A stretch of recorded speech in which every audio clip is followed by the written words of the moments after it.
ഞാനിന്നിവിടെ തൈര് കറി, തക്കാളിയുടെ തൈര് കറി അല്ലെങ്കിൽ പുളിശ്ശേരി, മോരുകറി, തൈര് കറി എന്നൊക്കെ പറയും. അത് ഞാൻ ഉണ്ടാക്കുന്നത്. അതിനായിട്ട് ഞാൻ കുറച്ച് ചെറിയ ഉള്ളി, വെളുത്തുള്ളി, 2 പച്ചമുളക്, 2 ചുവന്നമുളക്, ഒരു കഷ്ണം തക്കാളി, ഞാൻ കുറച്ച് ഉണ്ടാക്കുന്നുള്ളൂ. പിന്നെ കുറച്ച് കരിവേപ്പിൻ്റെ ഇലയാണ് എടുത്തിട്ടുള്ളത്.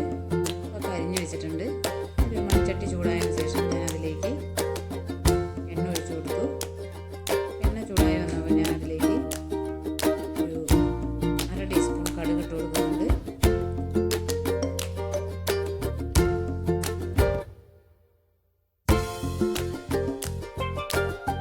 കടുക് പൊട്ടി വന്നതിന് ശേഷം ഞാൻ അതിലേക്ക് ഒരു 1/4 ടീസ്പൂൺ ഉലുവ ഇട്ട് കൊടുക്കുന്നുണ്ട്.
ഇതൊന്നും ഞാൻ അരിഞ്ഞ് വെച്ച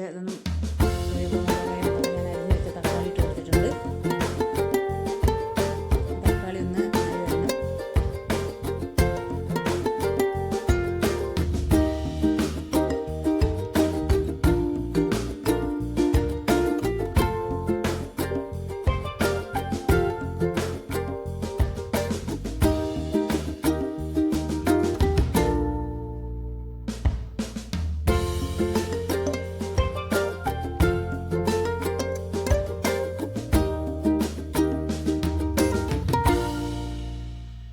വെന്ത് വരുന്നത് വരെ നമുക്ക് അടച്ചു വെച്ച് വേവിക്കാം. തക്കാളി വെന്ത് വന്നിട്ടുണ്ട്. അതിനുശേഷം നമുക്ക് 1/2 ടീസ്പൂൺ മഞ്ഞൾപ്പൊടി ഇട്ട് കൊടുക്കാം. അതിൻ്റെ പച്ചമണം മാറുന്നത് വരെ നമുക്ക് ഇളക്കി കൊടുക്കാം.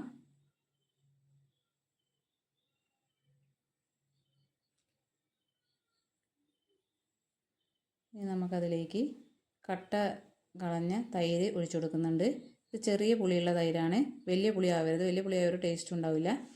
ചെറിയ പുളിയുള്ള കട്ട കളഞ്ഞ തൈരാണ്. കുറച്ച് കട്ടിയിൽ തന്നെ ആണ് ഞാൻ ഒഴിച്ചു കൊടുക്കുന്നത്. ഇനി തിളച്ച് വരണം.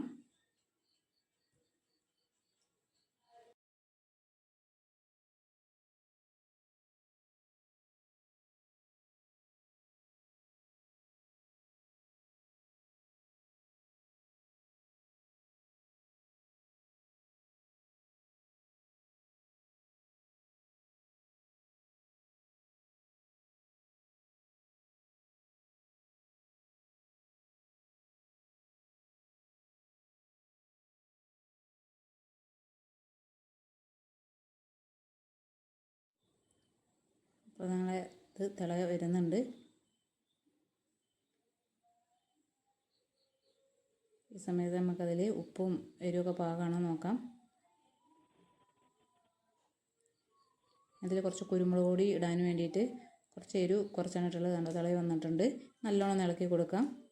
ഉപ്പ് കുറവാണെങ്കിൽ നമുക്ക് ഉപ്പിട്ട് കൊടുക്കാം. അതിൽ നോക്കിയപ്പോൾ കുറച്ച് ഉപ്പ് കുറവാണ്. അതുപോലെ ഞാൻ കുറച്ച് എരിവ് കുറവാണ്, കുരുമുളക് പൊടി ഇട്ട് കൊടുക്കാൻ വേണ്ടിയിട്ട് കുറച്ച് എരിവ് കുറച്ചായിരുന്നു. അപ്പോൾ ഞാൻ കുറച്ചേ ഉണ്ടാക്കിയിട്ടുള്ളൂ. നല്ലോണം തിളച്ച് വന്നിട്ടുണ്ട്. ഇനി അതിലേക്ക് നമുക്ക്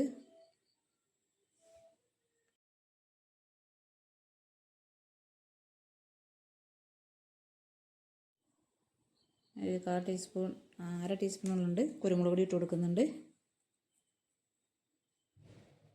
അത് എരിവിനനുസരിച്ച് വേണം ഇട്ട് കൊടുക്കാൻ. എരിവ് നോക്കിയിട്ട് കുറവാണെങ്കിൽ ഇട്ട് കൊടുത്താൽ മതി.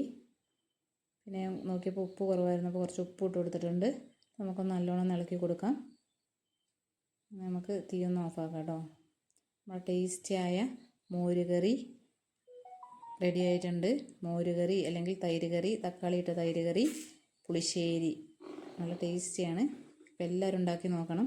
ഇത് തേങ്ങ നരച്ചൊഴിക്കാത്തത് കൊണ്ട് തന്നെ 2 ദിവസമൊക്കെ നല്ല കേടുവരാതിരിക്കും. നല്ല ടേസ്റ്റാണ്. അപ്പോൾ എല്ലാവരും തയ്യാറാക്കി നോക്കണം.